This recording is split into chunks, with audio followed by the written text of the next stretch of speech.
Yes, for 5 minutes. For 5 minutes. The gentlelady is recognized for 5 minutes. I thank my colleagues for yielding. Madam Speaker, I rise in strong support of this resolution supporting our troops and disapproving the President's plan to escalate the war in Iraq. More than 4 years ago, the resolution to support a war in Iraq came before this House. After careful consideration of the evidence and arguments put forth for a unilateral, preemptive attack on Iraq, I decided I could not in good conscience vote for that resolution. My no vote against the President's plan for war in Iraq is one of my proudest moments in Congress. I didn't believe the case for a war had been made. There was no real evidence of weapons of mass destruction in Iraq. The administration's arguments about al-Qaeda connections with Iraq were specious, and its attempt to link Iraq with the tragedy of 9/11 was shameful. I was deeply concerned about the effects of preemptive war on America's standing in the world, and equally worried about the ramifications for the greater Middle East, a region of great importance and even greater fragility. And I had strong concerns about the administration's preparation for the aftermath of a war in Iraq. The administration was completely focused on waging war and not on winning the peace. Unfortunately, Madam Speaker, all of those concerns have been borne out. There was no WMD, no al-Qaeda connections, no 9/11 link. It was all trumped up evidence by an administration consumed with toppling the dictator in Iraq. Today, Iraq is in civil war. The Middle East is even more unsettled, and our standing in the world is at a low point. The international support given to America after 9/11 was squandered and will take years to repair the damage. And as a nation, we are even less secure today than we were the day we invaded Iraq. I point this out only because it is critically important to know where we have been if we want to know where we should be going. This resolution gives voice to the deep, deep opposition here in the Congress and throughout the country to the President's plan for escalating the war in Iraq. I speak for the vast majority of my constituents on the Central Coast of California when I state my unequivocal opposition to this escalation.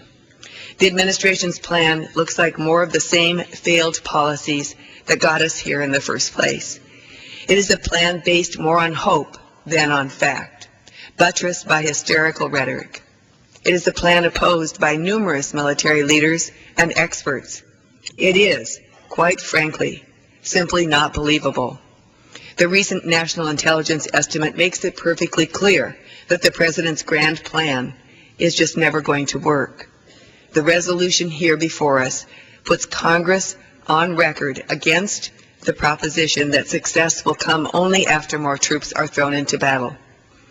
The other objective of this resolution is to remind everyone that opposing the war in Iraq, and especially opposing the President's escalation, is consistent with supporting our troops. Our men and women in uniform have done everything we have asked them to do, and so much more. Over 3,000 have made the ultimate sacrifice. More than 20,000 others have been injured, so very many of them seriously. Let no one doubt the bravery of our troops and the support that I and my colleagues who are opposed to this war have for them. I'm eternally grateful for the sacrifices our men and women in uniform and their families are willing to make every single day. They continue the long, distinguished line of soldiers, sailors, and airmen who kept our country and so many others free from tyranny and oppression. But their service is due more than just heartfelt appreciation and flowery words from politicians. Their sacrifice, their service is owed responsible leadership from those civilian leaders with whom power ultimately rests. And that is where our soldiers have been let down.